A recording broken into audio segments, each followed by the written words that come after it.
one of the key things about Wicked is the difference between the two leading characters as persons and as personalities. Elphaba, obviously the misunderstood girl who has been downtrodden her whole life, and Glinda, the girl who's had all the advantages and everything handed to her. And then how they change and how they change each other is the story of the show.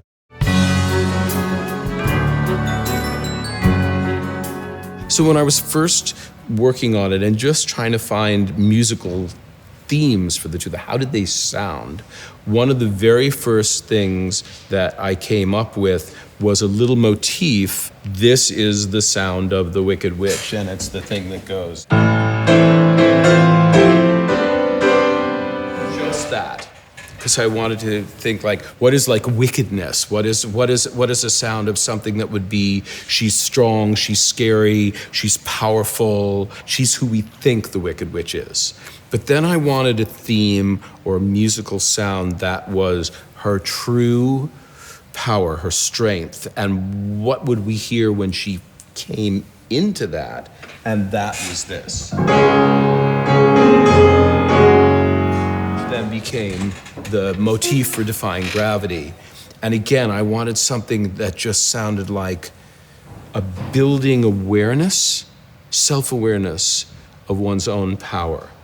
And then the other thematic idea, musical idea for Elphaba, which occurs throughout the show, was the sort of thing that she wanted, which is her vision of being accepted and being embraced, which she's never had. And that's a more dreamy sound.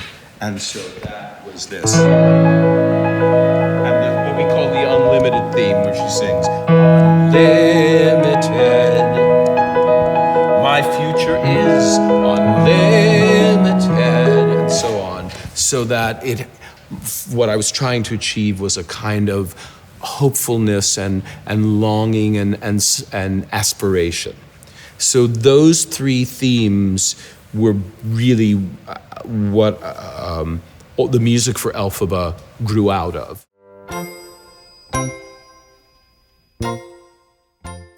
Glinda, I knew that her main, when we were really first introduced to her, that we wanted something that sounded very lighthearted and sort of confident and kind of recalled the popular girl in high school.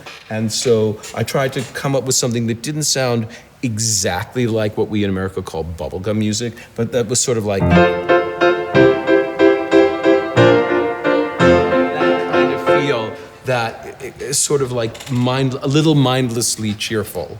And then, of course, Glinda develops throughout the show and gains more depth as the show goes along. But that was the feel that I first had for her. And yeah, that's what we did in the show.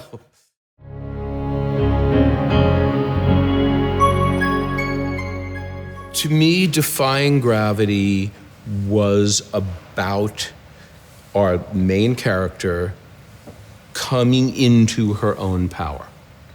We've seen this developing over the course of the first act, and it is during this song that she actually stands up in her black hat and her cape, and we see the Wicked Witch of the West.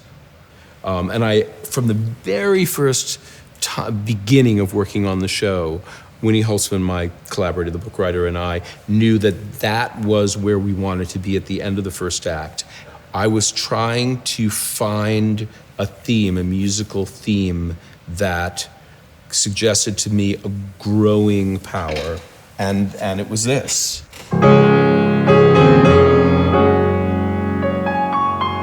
That this sort of low, the bass, which is doing, just played it badly, but. Is growing, literally growing, and then the chords here are very open, which to me, in other words, there's no third in this chord.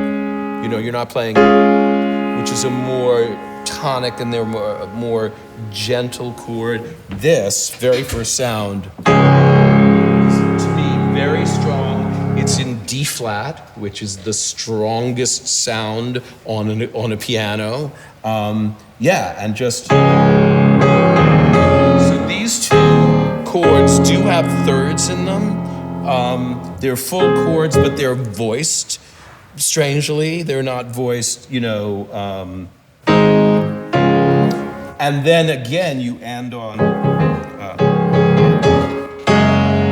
this very suspended chord, and then there's a little kind of like a hint, like something's coming, some ideas coming into my head. That was the goal of this.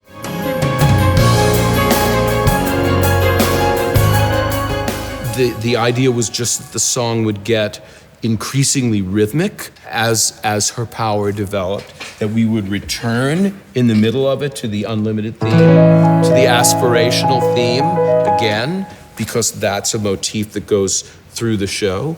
And then at the very end, she'd be singing a tune which starts out, something has changed within me. It's a very kind of rangy tune,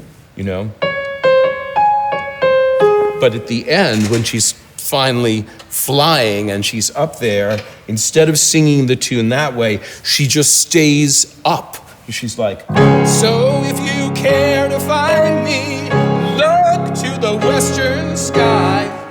And it's the same basic tune. It's a variation on the tune, but it's flying the way she is.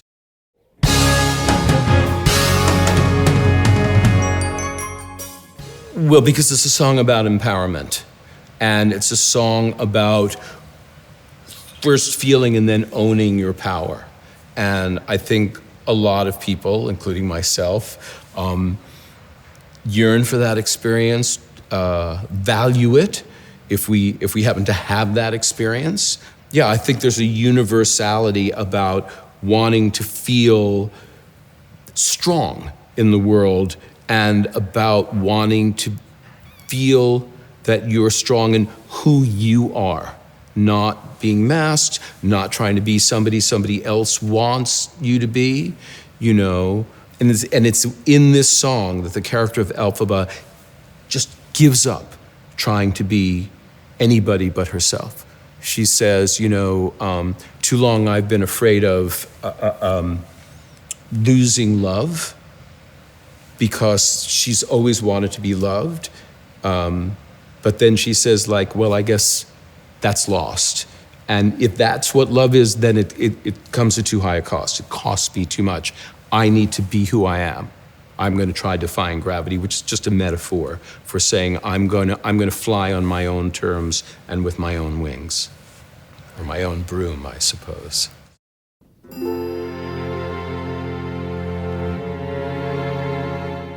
Well, Defying Gravity is sort of a compendium of some motifs and themes that we have heard before. As I said, the very first thing you hear when Wicked starts is that witch's theme. And at the very end of Defying Gravity, that comes back. There's it's motifs that have been strung together that tell the story of the journey of our central character.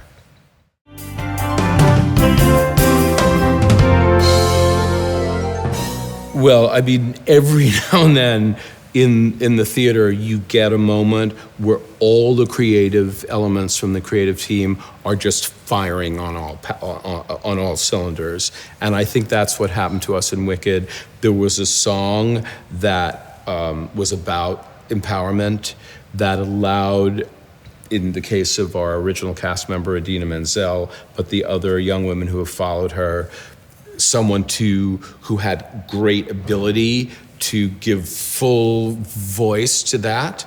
Joe Mantello, our director, staged it brilliantly, and right down to the lighting, which I think the lighting for Defying Gravity is the best lighting I've ever seen in the musical theater. Just that one moment. Ken's lighting, to me, is just, it's so thrilling, the way he uses color, the way he uses the movement of the light, and all of it comes together, I think, to make a really theatrically thrilling moment. But the point being, it's not just the song. It's a song that gave the other artists working on the show both license and an opportunity to work at the top of their capacity.